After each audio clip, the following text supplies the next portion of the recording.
A lo largo de la Unidad 4, estudiaremos las dificultades internas y externas de México entre 1854 y 1867, considerando los siguientes aspectos. La confrontación entre liberales y conservadores, desde la Revolución de Ayutla hasta la Guerra de los 3 años. La materialización del proyecto liberal a través de las leyes de reforma y de la Constitución de 1857. La Segunda Intervención Francesa y el Segundo Imperio, a cargo de Maximiliano de Habsburgo. De la Revolución de Ayutla a la Guerra de los 3 años. La oposición entre liberales y conservadores fue una constante histórica a lo largo del siglo XIX. Así, la Revolución de Ayutla fue impulsada por el general Juan Álvarez en 1854, quien impugnó al régimen centralista de Antonio López de Santa Anna y lo derrocó en 1855. Como resultado de dicho levantamiento, los liberales triunfaron. Se promovió el federalismo y se impulsaron las leyes de reforma y una nueva constitución en 1857.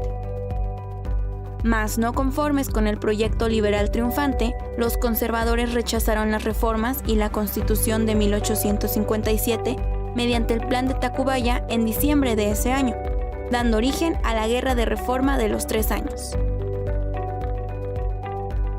Las leyes de reforma. Conforme los ideales promovidos por la logia yorquina o bando liberal, las leyes de reforma después de la Revolución de Ayutla fortalecieron al Estado laico, la separación entre el poder público y el clero y la libertad religiosa como derecho civil.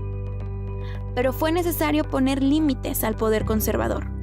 Así la Ley Juárez eliminó al fuero eclesiástico y militar con base en la igualdad civil, mientras que la Ley Lerdo estableció la desamortización de bienes inmuebles de las corporaciones eclesiásticas para su expropiación.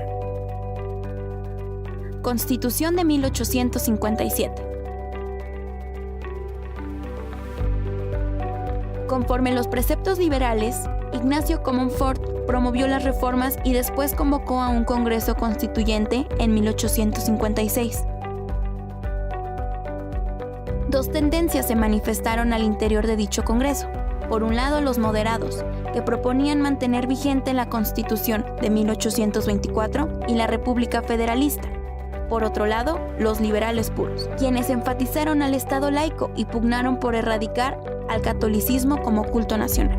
Pero la materialización histórica del proyecto liberal se fortaleció mediante la Constitución de 1857, que refrendó al Estado laico, la República, el federalismo y los derechos civiles o garantías individuales, por ejemplo, la libertad de expresión o de prensa, artículo 6 constitucional, o la libertad de culto, artículo 24. Origen de la Segunda Intervención Francesa. Aunque la logia escocesa o bando conservador propició la Guerra de Reforma o de los 3 años por la promulgación de la Constitución de 1857, fue derrotada una vez más hacia 1861. Pero entonces, ahora los conservadores buscaron apoyo de Napoleón III, emperador del Segundo Imperio francés, ante el cual ofrecían el trono de México para un príncipe europeo.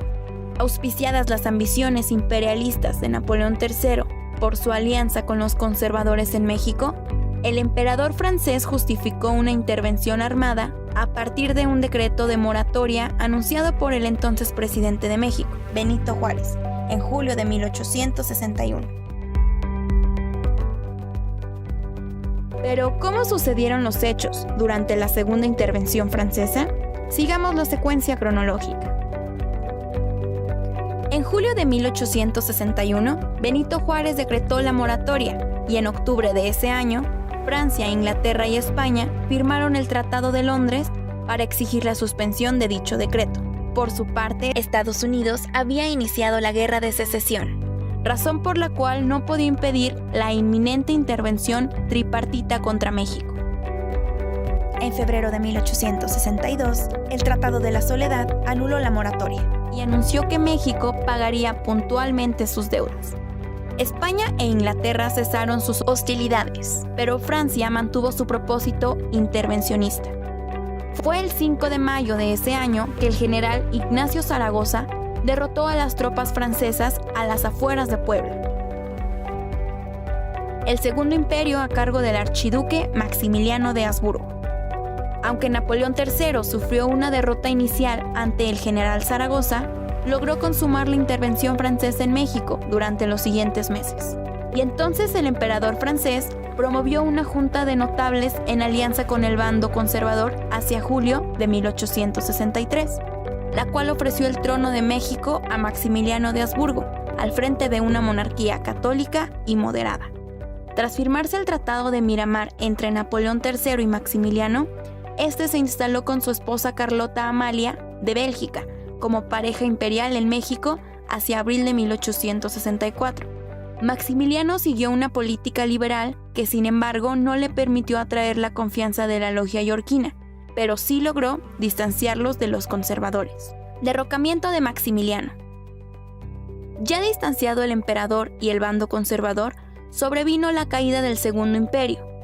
Pero ¿cuáles factores externos se conjugaron para que las tropas francesas se retirasen de México entre 1866 y 1867, abandonando a su suerte a Maximiliano? Por un lado, la conclusión de la Guerra de Secesión en Estados Unidos en abril de 1865. Entonces la Nación del Norte lanzó un ultimátum contra Francia, exigiendo que saliera de territorio mexicano. Por otro lado, la expansión de Prusia hacia la frontera franco-alemana para promover la unificación alemana motivó que Napoleón III retirase sus tropas de México ante una eventual guerra franco-prusiana.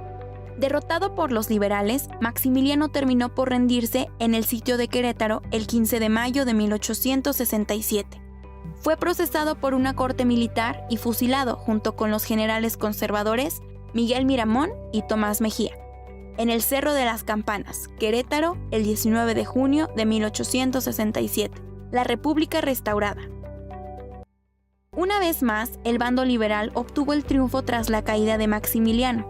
Entre 1867 y 1877 se prolongaron los últimos gobiernos liberales, el de Benito Juárez, de 1867 a 1872, y el de Sebastián Lerdo de Tejada, de 1872 a 1876. Se conoce como la República restaurada a dicho periodo. Entre los aspectos más relevantes de esa fase destacan la consolidación de los preceptos liberales, la república, el federalismo, el Estado laico, la vigencia de las leyes de reforma y de la Constitución de 1857. La fundación de la Escuela Nacional Preparatoria y de la Escuela Superior de Ingeniería a cargo de Gabino Barreda. Ministro de Educación nombrado por Benito Juárez y conforme los ideales progresistas de la filosofía positivista. La oposición del general Porfirio Díaz contra la reelección de Benito Juárez en 1871 y de Sebastián Lerdo de Tejada en 1875.